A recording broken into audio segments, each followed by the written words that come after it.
بچوں، اب ہم آپ کو سنباد جہازی کے نئے سفر کا حال سناتے ہیں۔ رات ہم نے ساحل پر گزاری، دن نکلا اور اجالا پھیلا تو ہم جزیرے میں ادھر ادھر گھومنے لگے۔ دور ایک عمارت دکھائی دی، ہم سب اس کی طرف چل پڑے۔ عمارت کے دروازے پر پہنچے ہی تھے کہ چند ننگے آدمی نکلے اور ہمیں پکڑ کر اپنے بادشاہ کے پاس لے گئے۔ بادشاہ نے ہمیں بیٹھنے کو کہا۔ ہمارے لیے کھانا لایا گیا۔ اس کھانے سے ہم بالکل ناواقف تھے، سمجھ میں نہ آتا تھا کہ کیا چیز ہمیں کھلائی جا رہی ہے۔ مجھے گھن آئی، دل کھانا کھانے کی طرف مائل نہ ہوا۔ میرے ساتھیوں نے بھوک کے مارے وہ سب کچھ کھا لیا جو ان کے آگے لا کر رکھا گیا تھا۔ میرا نہ کھانا خدا کی مہربانی تھی، اس وجہ سے میں آج بھی زندہ ہوں۔ کھانا کھاتے ہی میرے ساتھیوں کی عقل جاتی رہی اور وہ پاگلوں کی سی حرکتیں کرنے لگے۔ اس کے بعد وہاں کے لوگوں نے انہیں ناریل کا تیل پلایا اور وہی تیل بدن پر مل دیا۔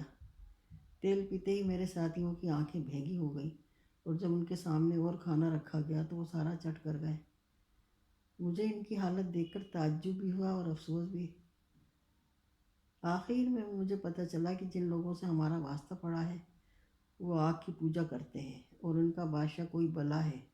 جو آدمی ان کے ملک میں آتا ہے لوگ اسے بادشاہ کے پاس لا کر یہی کھانا کھلاتے اور تیل پلاتے ہیں۔ اس طرح وہ خوب موٹا تازہ ہو جاتا ہے، اس کے بعد اسے مار کر بادشاہ کو کھلا دیتے ہیں۔ بادشاہ کے ساتھی بھی آدم خور تھے، انسانوں کا گوشت پکاتے یا بھونتے نہیں تھے، کچا کھا جاتے تھے۔ اس صورتحال پر میں بڑا پریشان ہوا۔ میرے ساتھی اپنی عقل کھو چکے تھے اور انہیں کچھ خبر نہ تھی کہ ان کا کیا حشر ہونے والا ہے۔ ایک شخص ان پر نظر رکھتا تھا اور روزانہ انہیں ہانک کر ادھر ادھر لے جاتا تھا جہاں وہ جانوروں کی طرح گھاس اور پتے چرتے تھے۔ میں ان کا دیا ہوا کھانا کھانے پر راضی نہ ہوا۔ بھوکا رہنے کی وجہ سے کمزور پڑ گیا۔ ایسا لگتا تھا جیسے میرے جسم میں ہڈیوں کے سوا کچھ باقی نہیں۔ یہ حالت دیکھ کر انہوں نے میرا خیال رکھنا چھوڑ دیا۔ جب مجھے اندازہ ہوا کہ وہ مجھ پر نظر نہیں رکھتے تو ایک دن چوری چھپے وہاں سے نکل بھاگا۔ بھاگتے بھاگتے دور جا پہنچا تو مجھے ایک چرواہا سمندر کے پاس ایک اونچی چٹان پر بیٹھا نظر آیا۔ غور سے دیکھا تو وہی آدمی تھا جو میرے ساتھیوں کو چارہ کھلانے لے جاتا تھا۔ میرے ساتھی وہاں گھاس چر رہے تھے۔ چرواہا مجھے دیکھ کر سمجھ گیا کہ میری عقل خراب نہیں ہوئی۔ اس نے اشارے سے کہا، پیچھے لوٹ کر داہنی طرف مڑ جا، وہاں تو ایک بڑی سڑک پر پہنچ جائے گا۔ میں نے اس کے کہے پر عمل کیا اور داہنی طرف مڑ کر چلتا گیا یہاں تک کہ چرواہا میری نظر سے اوجھل ہو گیا۔ میں نے اطمینان کا سانس لیا، اب وہ مجھے نہیں دیکھ سکتا۔ شام ہوئی تو میں ایک جگہ بیٹھ گیا، گھاس پات کھا کر پیٹ بھرا۔ سونا چاہتا تھا مگر ڈر کے مارے نیند نہ آئی۔ صبح ہوتے ہی پھر آگے چل دیا۔ غرض 7 دن رات چلتا رہا۔ بھوک لگتی تو گھاس پات سے پیٹ بھر لیتا۔ 8ویں دن مجھے دور چند آدمی نظر آئے۔ ڈرتے ڈرتے ان کے پاس گیا، پتہ چلا وہ کالی مرچیں اکٹھی کر رہے ہیں۔ جیسے ہی انہوں نے مجھے دیکھا تو دوڑے دوڑے میرے پاس آئے اور پوچھنے لگے، تو کون ہے اور کہاں سے آیا ہے؟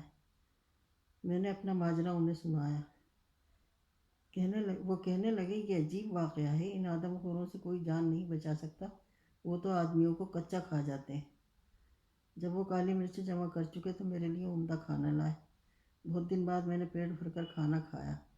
پھر وہ جہاز پر سوار ہوئے اور ایک جزیرے پر پہنچے، وہی ان کا وطن تھا۔ وہاں پہنچ کر انہوں نے مجھے اپنے بادشاہ کے سامنے پیش کیا۔ بادشاہ بھی میرا احوال سن کر حیران ہوا۔ مجھے کھانا کھلایا۔ جب سیر ہو کر کھا چکا تو مجھے مٹر گشت کی سوجھی۔ شہر میں گھوما پھرا، دیکھا کہ بڑی آباد جگہ ہے اور بازاروں میں ہر طرف چہل پہل ہے۔ میری ڈھارس بندھی کہ ایسی جگہ پہنچ گیا ہوں جہاں آرام سے زندگی گزاری جا سکتی ہے۔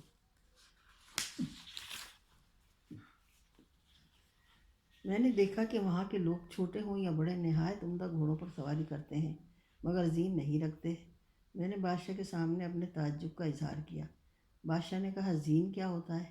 ہم نے یہ لفظ آج تک نہیں سنا۔ میں نے کہا، مجھے اچھی قسم کی لکڑی فراہم کی جائے۔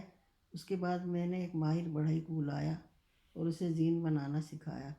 چمڑا منگا کر زین پر چڑھایا، ایک لوہار کو ڈھونڈا اور رکابیں بنانا سکھایا۔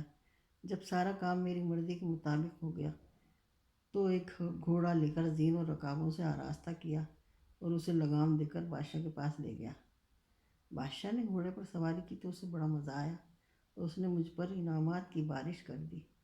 جب وزیر نے زین اور رکابوں کی خوبیوں کو دیکھا تو مجھ سے زین اور رکابیں بنانے کے لیے کہا۔ میں نے اس کی فرمائش پوری کر دی۔ اب تو ملک کے تمام بڑے لوگ اور عہدیدار زین اور رکابیں طلب کرنے لگے۔ چنانچہ میں بڑھئی اور لوہار کی مدد سے زین اور رکابیں بنا کر بیچنے لگا اور بہت امیر ہو گیا۔ شہر کے لوگ مجھے بڑا آدمی سمجھنے لگے۔ کیا غریب کیا امیر، سب میری عزت اور خاطر کرتے تھے۔ ایک دن میں بادشاہ کے دربار میں خوب بن ٹھن کر خوش خوش بیٹھا تھا کہ بادشاہ نے کہا، میری بات سن، اب تیرا شمار عزت دار لوگوں میں ہوتا ہے، تجھے ہم اپنے جیسا سمجھتے ہیں۔ ہماری خواہش ہے کہ تو ہمیشہ ہمارے شہر میں رہے اور کہیں نہ جائے، اس لیے تو ایک کام کر، امید ہے کہ میری بات نہ ٹالے گا۔ میں نے جواب دیا، بادشاہ سلامت، میں آپ کے کہے پر پوری طرح عمل کروں گا۔ آپ نے مجھ پر مہربانی کی ہے، اس لیے مجھے یہ مقام حاصل ہے۔ میں خود کو بادشاہ کا نوکر سمجھتا ہوں۔ بادشاہ نے کہا، میں چاہتا ہوں کہ تیری شادی یہاں کسی خوبصورت اور امیر لڑکی سے کر دوں تاکہ تو یہاں سے جانے کا نام نہ لے۔ بادشاہ کی بات سن کر میں شرم کے مارے سرخ ہو گیا اور مجھ سے کوئی جواب نہ بن پڑا۔ بادشاہ نے کہا، بیٹا تو چپ کیوں ہے، جواب کیوں نہیں دیتا؟ میں نے کہا، حضور آپ کا حکم۔ سر آنکھوں پر بادشاہ نے فوراً قاضی اور گواہوں کو بلا کر میرا نکاح ایک شریف زادی سے کر دیا، جو خوبصورت بھی تھی اور مالدار بھی اور بڑے گھرانے سے تعلق رکھتی تھی۔ ایک بڑی حویلی مجھے رہنے کو ملی۔ بہت سے نوکر جا کر میری خدمت میں حاضر ہو گئے۔ بادشاہ نے اچھی خاصی رقم میرے لیے مقرر کر دی جو ہر مہینے مجھے ملتی تھی۔ میں اپنی تمام مصیبتوں کو بھول کر ہنسی خوشی رہنے لگا۔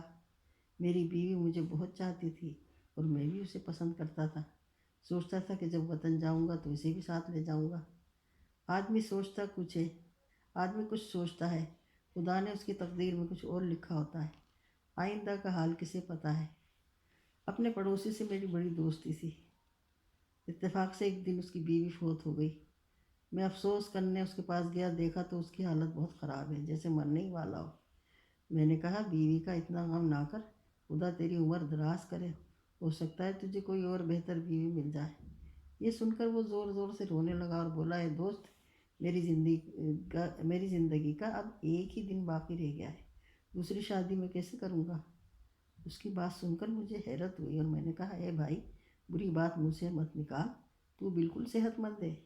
اس نے جواب دیا، اے دوست، تیرے جان کی قسم، کل تو مجھے یہاں نہ پائے گا، نہ آئندہ کبھی دیکھ سکے گا۔ میں نے حیرت سے پوچھا، کیوں؟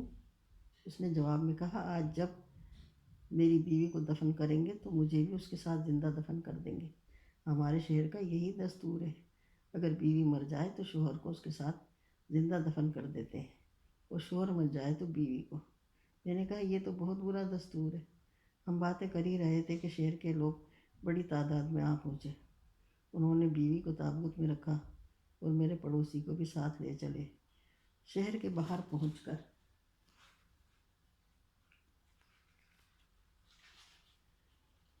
سمندر کے قریب ایک پہاڑ کے دامن میں آئے۔